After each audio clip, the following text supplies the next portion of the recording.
Things are about to get tense, just saying. And yes, the overused pun was totally worth it. Hey guys, MasakoX here. We are back with December's edition of What If Week. Yes, it's Christmas, but yeah, we gotta have a what if anyway. So it's like a present of its own. So what better way just to sit back, get cozy, and just think of some scenarios that might have happened if Dragonball went a slightly different direction. So let's start off with a classic, and the one that you've been waiting for, really. Yeah, you know the one. Here it comes. Part 9 of What If Raditz Turned Good. And honestly, it's really down to you guys' support, and I know it's quite a hackneyed response, but it's true. Against my initial thinking, we are indeed carrying on into Dragon Ball Super, and this time, we're going to be focusing on the part of Super, which is the proper bit of Super, not a rehash. Thank you also to anyone that's shared fan art of this scenario, and if you wish to share your own, you can tweet me at MasakoX with the hashtag WhatIfWeek, and I shall retweet it. Or if you want to share it in somewhere more dedicated, you can check out the What If Raditz Turned Good fan club over on DeviantArt, link in the description and somewhere around here. Together we can all witness the resurrection of one of Dragon Ball's most underused characters, and give him a happy life, you know. Okay, let's recap.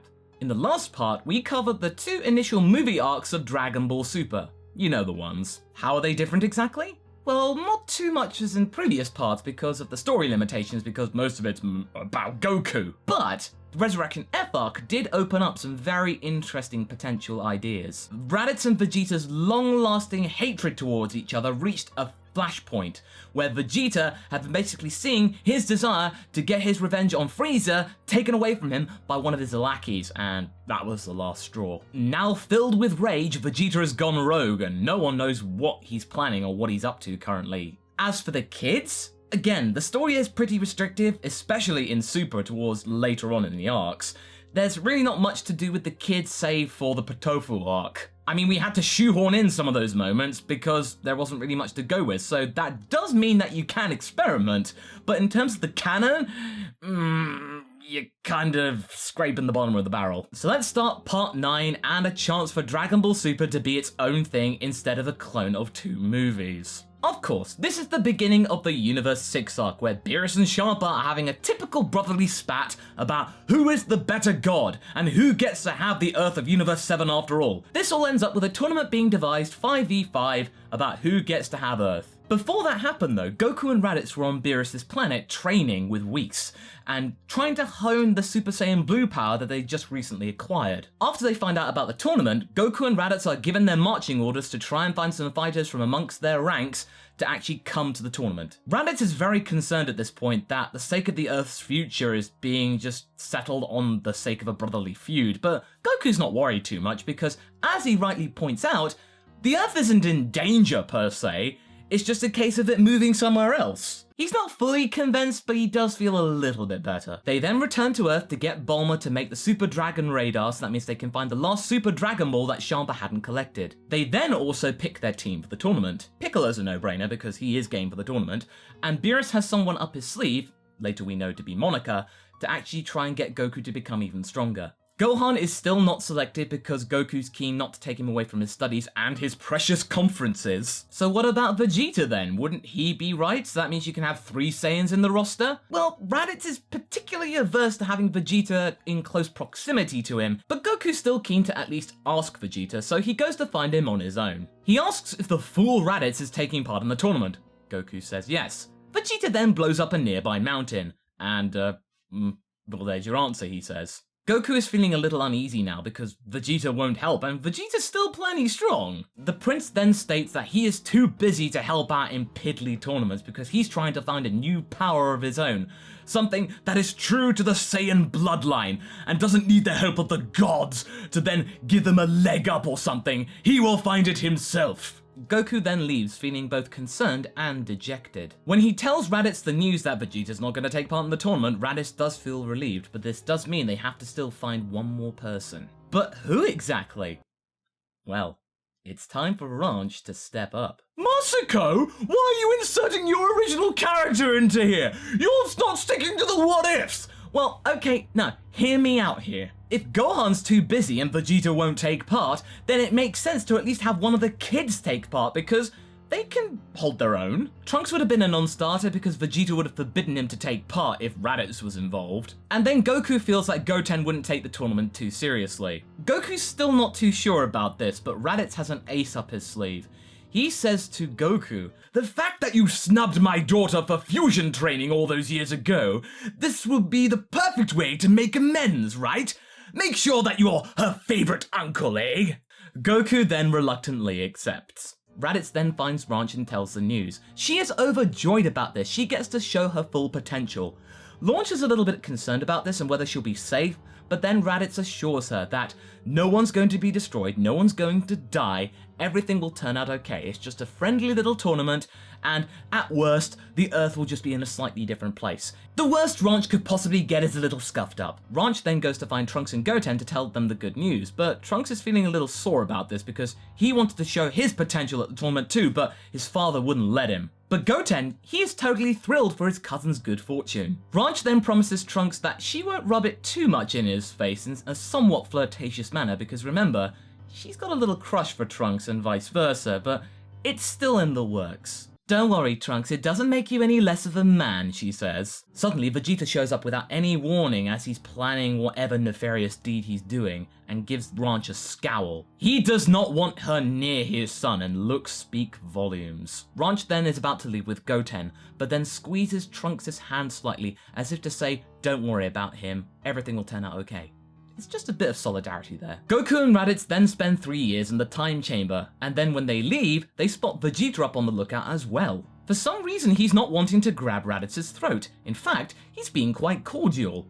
Worryingly cordial. He asks Goku if he's well, and whether he could spend some time with Goku in the time chamber to test out something, so that he can get some eyes in and train a little bit more. Naturally, Goku is keen to do some training, especially with someone else, because he wants to see how Vegeta is, for old time's sake, you know. He then is about to head back into the chamber with Vegeta and tells Raditz that he'll catch up with him later tomorrow. And also, it's probably best to get back to Ranch and then do some training just to get her up to speed. We then cut to the Universe 6 tournament about to begin, with Vegeta once again turning down the invite to join. Goku, Raditz, Piccolo, and Ranch then head off to the nameless planet to take part in the tournament, with the rest of the gang following in hot pursuit with the Whis Cube. They also then meet up with Monica, Beerus' selection for the tournament.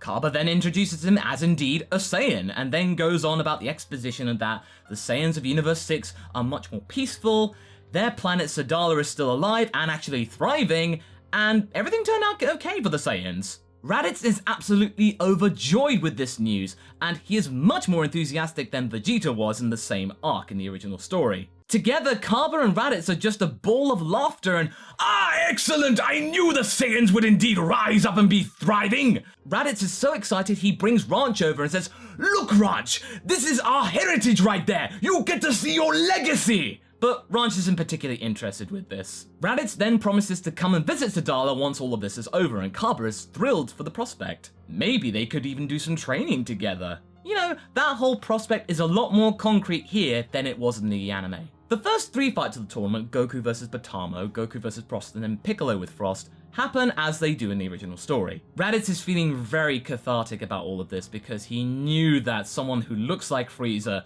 would indeed act like Frieza. Piccolo and Goku are reinstated, but Piccolo declines the invite and instead offers Raditz to go and do his thing and get his revenge on the Saiyans again. However, the next fighter that's scheduled to take part is Ranch, and Raditz isn't about to take this opportunity away from her. Let's see how she does against Frost. Ranch then does her thing and one-shots Frost going Super Saiyan 2, so yeah, that was pretty quick. Hey, if Vegeta can actually one-hit Frost in Super Saiyan, I think Ranch in Super Saiyan 2 could. And boy, Raditz is very pleased to see that. In fact, Goku takes notice too. The next fight with Vegeta plays out in a similar way as it does in the original story, with Ranch finishing him off. Instead of a final flash, it's a Shining Friday. And she was also able to catch on to the whole weakness of Vegeta being sensitive to insults after Champa was hurling insults at him earlier. Raditz looks down at her and asks her where she learned such words, and she just says, "Blonde mum?"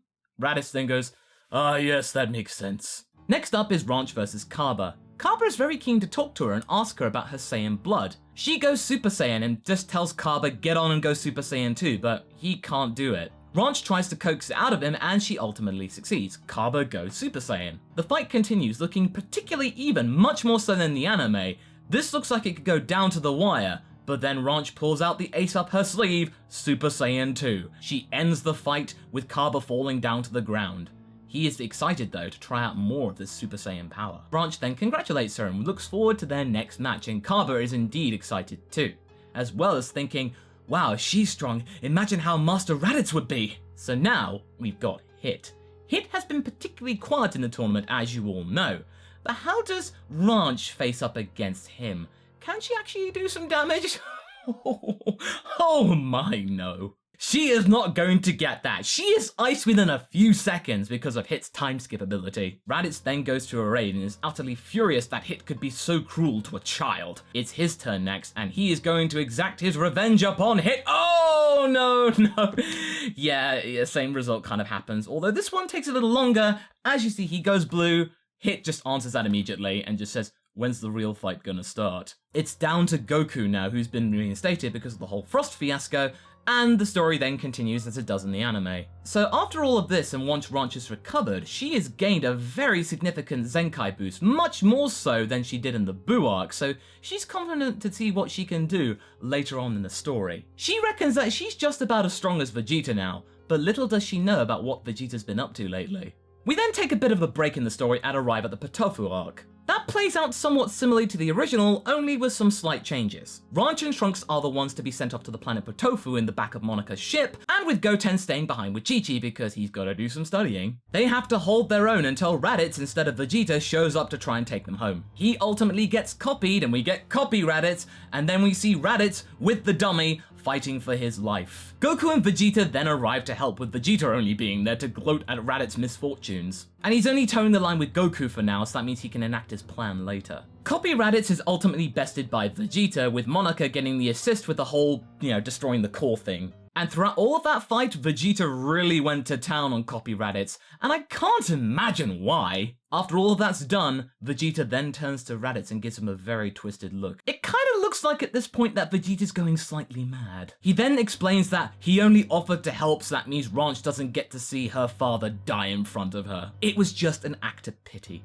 Oh, this is on right now. So lastly, we begin with the start of the Future Trunks arc, and disappointingly, it plays out initially like it does in the anime because it's mostly about Goku going with Beerus and Whis trying to find out the identity of Goku Black, so, that continues. However, Vegeta is much less stable than he is in the original story, and Future Trunks notices this when he's trying to train with his father, and he's thinking, something's not right with him. What happened? Trunks notices that he is so much angrier than he was in the Cell Saga, but that whole desire to bond with his father is much less strong than it was. The part ends with Goku, Future Trunks, and Raditz heading off into the future for the first time to try and figure out what to do against Goku Black. So there we go. Part 9 covered a lot of things, much more than I thought. Ranch got the chance to step up and did pretty well going against the likes of Frost, Magetta, Kaaba, and only succumbing to Hit, because pretty much anyone who isn't Goku would have the same thing happen to them. Vegeta's plan to try and best Raditz is taking shape, and Goku is just Goku. What is Vegeta's new power, to be exact? Might we see some elements from GT happening? We shall have to wait and see. So what do you guys think? Did you like this part? Did you like the fact that Ranch got to hold her own? Leave a comment below and let's get this discussion going. Anyway, I hope you enjoyed this video. Until the next one, be sure to like and subscribe. Catch you later!